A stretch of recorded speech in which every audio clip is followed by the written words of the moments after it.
Good morning, everybody. This is Robin Ayub from the Localization Fireside Chat, and welcome to another recording, another episode.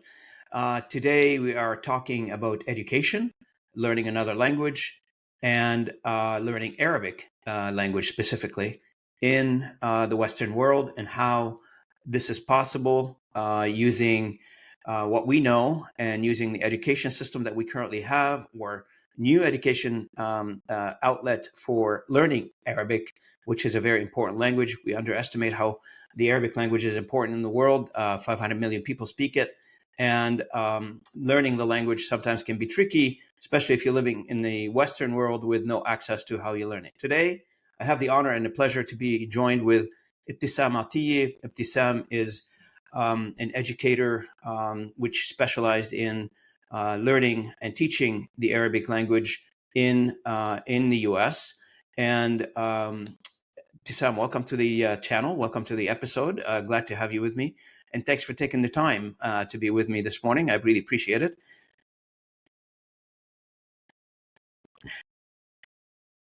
No problem. And for us on this channel, it's all about languages. Sometimes we talk about it from a technology perspective. Sometimes we talk about it from a translation perspective.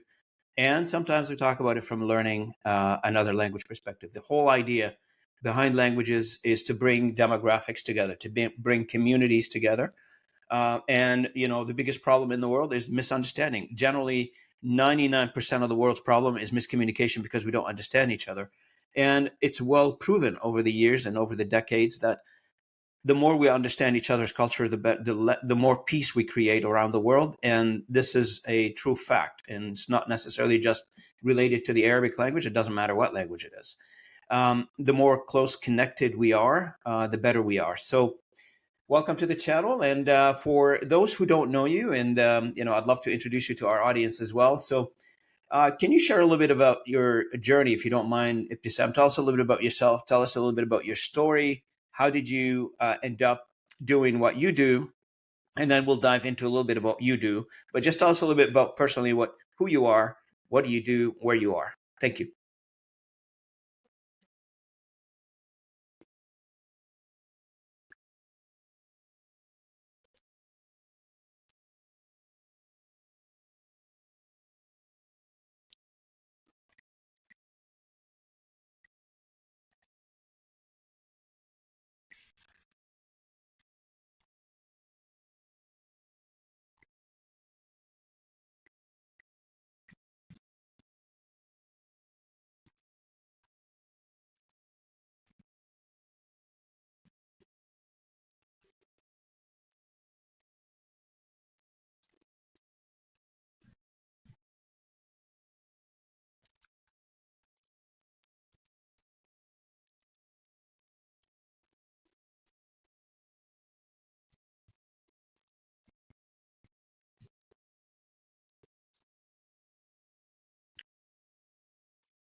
So, Ibtissam, thanks for that. I appreciate it. And wow, what a journey.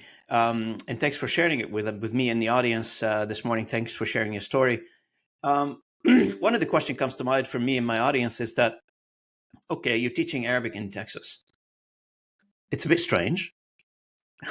So who wants to learn Arabic in Texas?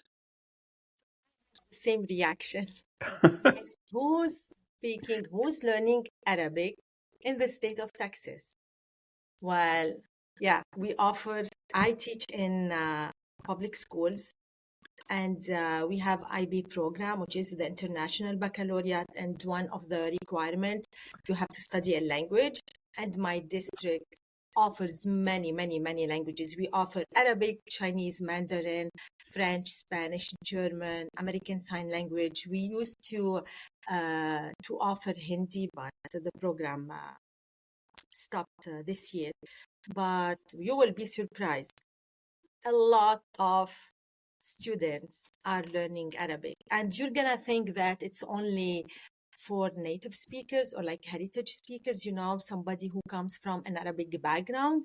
No, we have a lot of American. They would love to, and they are interested in learning languages, and especially Arabic. It opens a lot of opportunities for them. And some students, they think about joining FBI and like working with the Secret Service. And, Arabic is considered as critical language. So a lot of people and students are interested in doing government jobs. Mm-hmm. And Arabic is one of these languages that will Of course. definitely open and give you like more chances to get that job. 100%. I mean, we've noticed, everybody knows that over the years, nothing new here, that students or individuals who know more languages, they have more opportunities. And so a unilingual individual may have, they have opportunity, obviously, but multilingual professionals, students, however you want to classify them, they have better opportunities from a career perspective and from in anything really, better communicators, etc., make them better human being. I believe that. Maybe people disagree with me more, but I do. I feel like Yeah, when you are exposed to other languages, you understand other cultures, and it makes you a better human being all around. All around, so much better. it's true. Now, when we talk about learning another language in your world and you're teaching, etc., Mhm. so I read about in your bio something about craft and talk. Can Yeah, you, how does the two links? Are you teaching on behalf of yourself or on behalf of a company called Craft and Talk? Can you yeah. place it all together for us? No, my main job is, of course, I'm a language teacher and I work with this amazing district. But I'm gonna tell you something. When you are teaching a language and you have a different audience, you cannot like keep talking and explaining. I cannot teach you the same way they taught me back home. You know, everything changed. Technology, like you need to use it as a tool in education, and you have to make your class more engaging and more fun. So I thought about this idea of creating Craft and Talk, which is basically it fulfills two needs. The first need is older language teachers teaching in US, in Canada, in Europe, in South America. We are teaching Arabic as a second language, and sometimes it is as a third language because we have a diverse population. And when you are teaching, you cannot make your teaching traditional. You have to make it fun, engaging, and you have to host speakers from the Arabic countries. If you are teaching French, you hire people or like you host people, some speakers from France. If you are teaching Arabic, you have to hire some native people to add that flavor to your class. I mean, students, they need to learn from other people. They need to hear other people. It's not only on YouTube or like movies, but you need to hire these speakers. But when you have a young generation and as audience, you cannot only hire a speaker and host them in your class and tell them come and talk and do some presentation like PowerPoint. Some public like audience will not be interested. You have to come up with an outcome at the end of your session. So I thought about Craft and Talk because it is crafting, it is doing arts, and talking in the target language at the same time. So the first need applies to American schools, international schools, teaching Arabic as second language or third language. You have to, we hire speakers from the Arabic countries to make the classes more engaging, more fun. And we don't only like do presentation about the Arab world. We teach arts, we teach music, that relates to the Arabic culture. So this is the first need. The second is, of course, to help the Lebanese population after the explosion that happened in August 2020, unfortunately, and the inflation. We came up with this idea to help these Lebanese teachers and artists to have an extra income in order to afford to have like a decent life in Lebanon. So we are targeting two needs, the Lebanese community to help them a little bit, and the American population here, the schools, American schools, public schools, to make the classes more engaging, more fun, and to hire these speakers to add that touch of Arabic culture in our classes. So I want to make a mention here that we both come from Lebanon for the audience. For those who don't, I haven't Yeah, I mentioned know. that yet to many people, but Yes. Ibtissam and I come from, both of us from Lebanon by background, and I grew up in Beirut personally, and I left a long time ago when I was a young man, and so I never been back. But when Ibtissam talks about the explosion and the people that got affected, Yeah. and creating an opportunity to support people economically using remote workers or remote worker style, and providing teaching opportunities for those individuals who are still in Lebanon, given the economic crisis that this country is going forward. This is very admirable. This is very noble, and I hope many people take example of what Ibtissam is doing and create opportunities for those individual who cannot leave, who's still in the country, who's still looking for ways to survive and to find a way to live. So thanks for sharing that. I really appreciate it. I always say, Robin, Lebanese are not lazy. They just Oh, far from being need, lazy. yes, they just need the opportunity to share their culture, their language, their passion for life. I mean, Lebanon is known for that. Like, how many times we had these political situations and these wars, and we keep surviving and Keep rejuvenating. yes, Yeah. absolutely.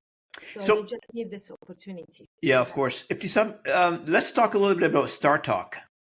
Yes. Tell me a little bit about your involvement in Star Talk, and what is it first for the audience who don't know what Star Talk is, Yes. and what's your involvement there?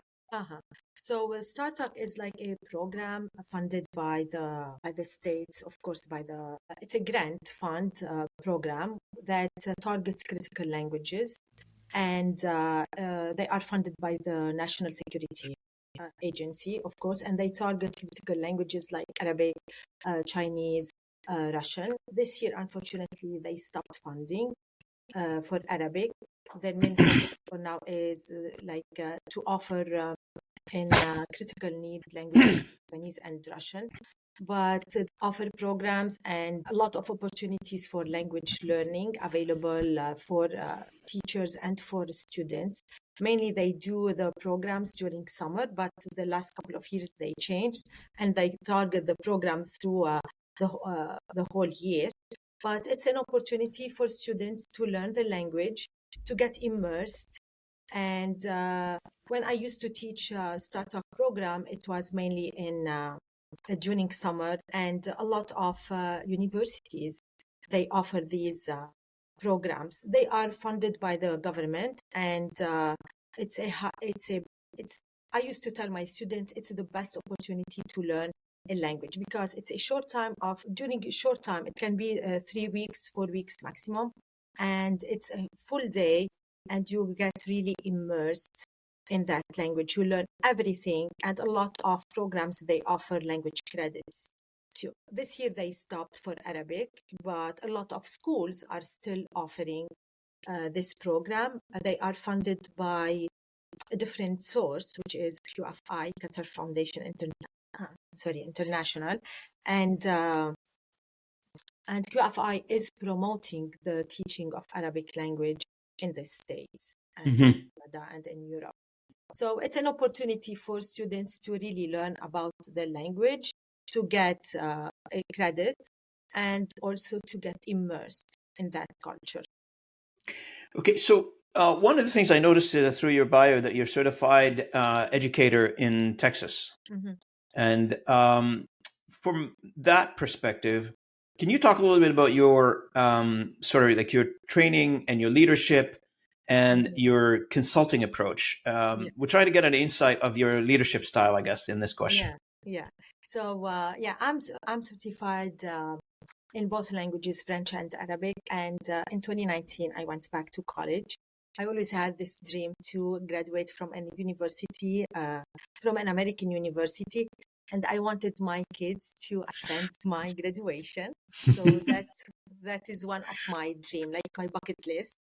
And I graduated in 2019 with a master's in educational leadership from UT Arlington, and I got certified as a principal in the state of Texas. That was my main.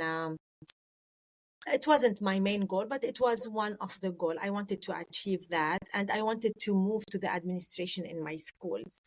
But then it changed a little bit because when you want to become a leader, is to serve the community, correct? And you can also serve the community in a different way. Mm-hmm. So by Craft and Talk, I'm serving my community, especially Lebanese community. And by the way, it doesn't have to be only Lebanese community. A lot of people who live in Lebanon and can speak Arabic, and they come from educational backgrounds, and they can teach instruments and Arabic calligraphy, they are welcome to join Craft and Talk.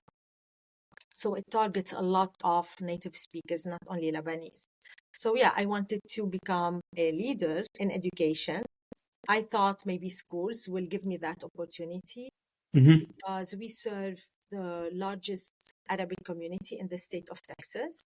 And then I said, no, maybe my goal is to help more the community where I am from. And that's how I switched from leader in the schools to become a leader through Craft and Talk and helping my community back home. Excellent. Ibtissam, thanks for that. Appreciate it. And thanks for shedding light on that particular angle. Now, one of the things that we talk about when it comes to education is the curriculum itself, like when you're teaching, right? So you have a program, you have a season, a year of an education year, I guess, a school year, Yes. whatever it is, a quarter basis or, a yearly basis. Talk to me a little bit about the curriculum. Do you develop the curriculum, or is it the curriculum instituted by the state? How do you guys come up with a curriculum? I don't know. For our Yeah. audience, I guess they're curious. So we have, as language teacher, I had, I'm going to talk about my experiences with different universities and schools. Some schools we hire, they hire like a team of professional people to write the curriculum. But my district where I am now, and this is my 8th year, we as teachers, we do the curriculum together, and it's the same curriculum that applies to all the languages taught in the district. You just have to switch it and change a little bit according to your audience. Some units you can teach in level 1 for beginners. Some units you have to teach it in level 2. And it varies between languages, like Mandarin and Arabic. They cannot be compared to French or Spanish. I mean, they are the easiest languages, French and Spanish, level 1, or Arabic and Chinese. They come like in level 4, and they are super hard to learn. So we switch a little bit the curriculum, but we write the curriculum. We follow the TEKs from the state of Texas, the Board of Education, the TAA, and then according to these TEKs, we develop our curriculum. But of course, we have like some units, and each teacher develops or writes their own lesson plans, but we follow the curriculum of the district. Excuse me, sorry about that. Sneeze do happen on this podcast, Bless you. and they're part and parcel of what I do here. Is like Yeah. I tell people this is a live this how it doesn't get any more live than this. So No, we a just, lot of things can happen yeah, on this call. I know. And it's the fall season here in Canada, and my allergies go through the roof during the Same fall in season. Texas. It's allergy season. Yeah. Okay, so let's talk a little bit about ACTFL. First, Mm. congratulations Oh, on thank you. being elected the vice chair of ACTFL. Yeah. Uh, tell us what ACTFL is and what is your responsibility. So ACTFL stands for American Council on the Teaching of Foreign Languages, and it's an organization that offers services and resources to support language teachers and language professionals. And so we have like proficiency guidelines and level descriptors that all the language teachers follow in their teaching. Yeah, so I cannot like elaborate a lot about this, but I work with a group of the Arabic teachers, and we try to do webinars, a lot of webinars, and we try to do some meetings and try to help the community of Arabic teachers in the teaching in the States. And so, is it a national association, or is it just for the state of Texas? No. It's national Oh, it's a for national. all the states. Oh, Yes. okay. And when you say webinar, so you're trying to educate and empower the educators, I guess, the Yes, of teachers, course. It correct? depends. Like we always come up with ideas, with weaknesses that teachers have. We go through surveys, and we come up with a lot of ideas that can help them we try to empower teachers. I am one of them, and like come up with the new ideas, how to integrate AI, how to use technology. Like we Yes. refer to their surveys and what they need to do in order to make their classes more engaging. We Yeah. try to empower, make them like more powerful in their class. Yeah. Hey, Ibtissam, okay, so what we've known so far and what you've shared with me so far is great. I would be amiss if I didn't ask the question of artificial intelligence.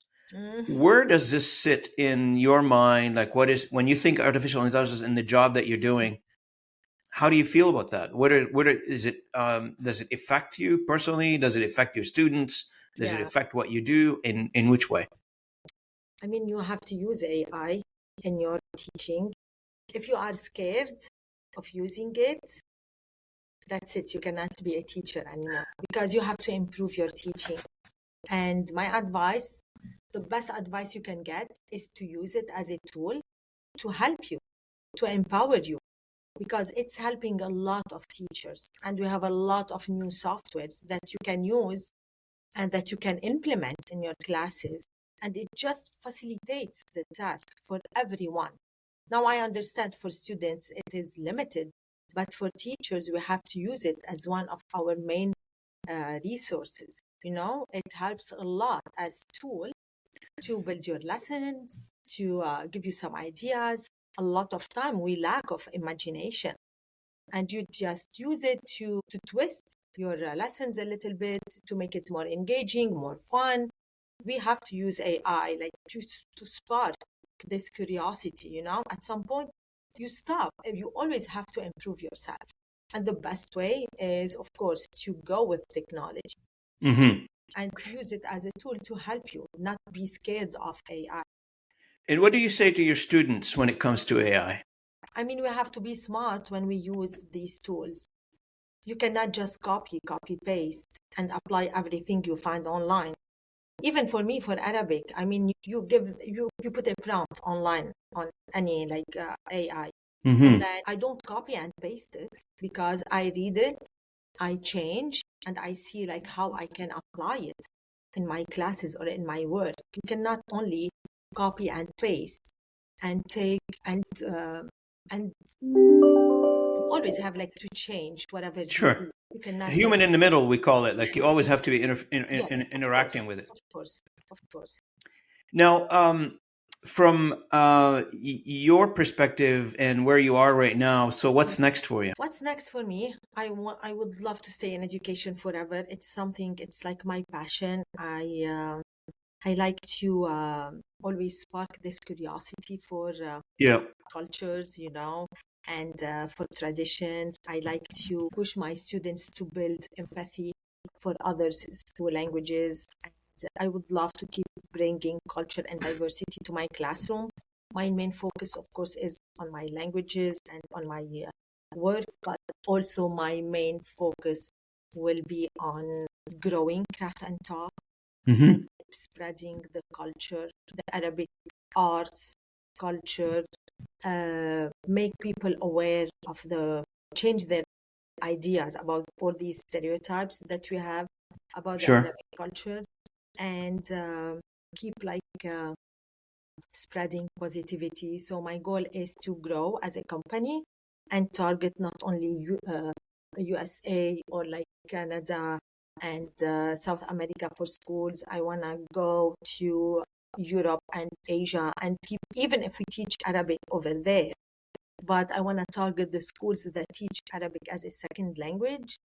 And Hmm. I want to try to build this engaging community, this engaging classroom everywhere by spreading culture and arts. It's like the Yep. best way to make your classes really engaging and fun for your audience when you give your learner the time, the space, and the materials to for a creative expression.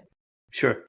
Yeah. And I'm glad that you came online today with me today, and we're having this conversation. And I'm hoping that by the end of this conversation, by the time we publish this episode, and hopefully something good comes out of it for you.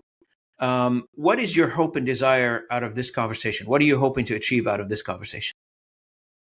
I wanna spread more positivity about Arabic language and Arabic culture, and I want everyone to know Yep. we should not be afraid of opening up about learning a new language, because that's the best way to communicate with people. When you learn a language, you learn their traditions, you learn the culture of that new country, and Hmm. I just want to tell all the teachers, do not be stuck in the traditional way of teaching. Do not be scared of hiring speakers, like native Hmm. speakers, to make your class more fun, more engaging.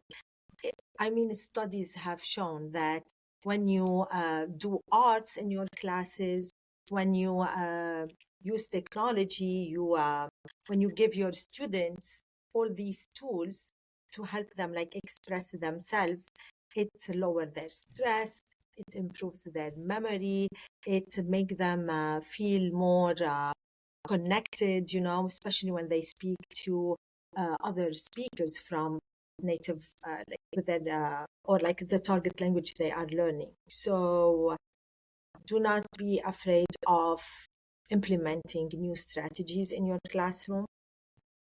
Stay away from books, stay away from the traditional way, because it's our job and it's our priority Hmm. to grow the language programs in the schools, and we cannot achieve that by following traditional ways.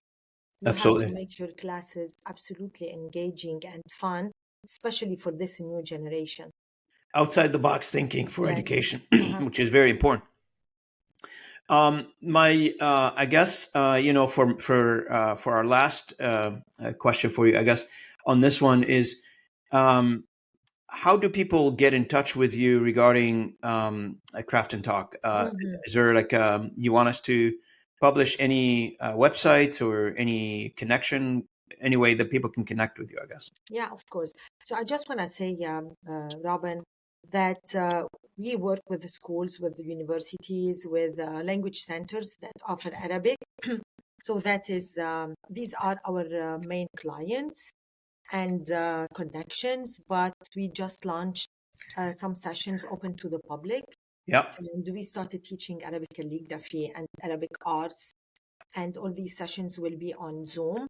And because I got a lot of private messages asking, when can we learn about calligraphy? A lot of teachers, they are learning when they hire these guests and these artists, but they want to enjoy doing some arts, by themselves. So we just launched our sessions and they are open to public. So we have a website which is Craft and Talk, the letter N, not end, craftandtalk.com. And they can, of course, email me at info@Craft and Talk. And we are also on social media. We have the Instagram account, Craft and Talk. I will certainly tag you in the. Yeah, you tag me, Yeah, I'll definitely. certainly tag you in the publication of this episode. Yeah. And as you've seen from previous episode, obviously, I do, the long publication, the long video, or the long podcast. And then we'll do a few short videos. And for the audience who are not following us on our TikTok channel, we do now have a TikTok channel for the channel for the Localization Fireside Chat, and I'm publishing the short videos of these conversations on our TikTok channel as well. So it's a pretty interesting one. Last week's episode with Henry Daughter, the founder of Prozed.com, which is the largest freelance website that started it all, I guess, of the freelance community in the language industry. So it was pretty interesting conversation. And for this particular conversation with Ibtissam, we'll do the same. There'll be a video published on our YouTube channel. There'll be an audio podcast published on your favorite podcast software or application that you use. And we'll also put a blog on our blog site resulting this conversation. We'll do a summary of our conversation on our blog site as well. So there's plenty of content that you and your team, Ibtissam, you can share, you can like, you can share with your network as well. And for our audience, if you like this particular topic when we talk about education, please let us know. We can have a little bit more conversation regarding education on this channel, obviously. And for Ibtissam, I think one of the guests on this channel here before, it was Karen Decker, current ALC president, who runs an education institute in Washington. She does run the International Institute, I guess, in for studies in Washington. Maybe there is some cooperation there that can happen. Maybe I don't know. But those conversations always link up together, so that's pretty good. Awesome. Any last comments from your side before we adjourn? Thank you, Robin, again for giving me the opportunity to share my story Anytime. and the story of Craft and Talk. And yeah. Thanks so much for being a guest on the channel, Ibtissam. I'm realizing the time has come here. Like you said, 5 to 9. So I want to make sure that we we finish on time. So I appreciate your time with me today, and I appreciate the conversation. You're welcome back to the channel anytime. If you have an update you want to share with the audience, you don't need an invitation. Mikasa Sukasa. Consider it your own channel. Whatever you need, I'm here to support you, to help you out through everything I can to make sure that you guys are successful for what you're doing. Again, thanks again for being part of this conversation. And to the audience, thank you for listening in. If you're coming in on our podcast channel, and thanks for watching us on YouTube, and thanks for following us on all of our social media. And thanks for watching in, and thanks for listening in for this particular conversation with Ibtissam Attieh. Ibtissam, thanks again, and I'll see you guys next time. I'm really happy and ecstatic that we've had the opportunity to do this today. And to our audience, I want to thank you so much for listening in. If you're coming in on our podcast channel, thanks for listening in. Thanks for taking us with you to the gym, to whatever, to your walks, and listening to the podcast. I hear a lot of people do that. And if you're coming in on YouTube, thanks for watching. I really appreciate it. And thanks for liking, commenting, and sharing the content that we're creating on this channel. To Henry and the team, congratulations on your 25th anniversary. And thank you again for being with me today. Don't hang up. Just when we finish the recording, we'll continue on with the side conversation for a few minutes.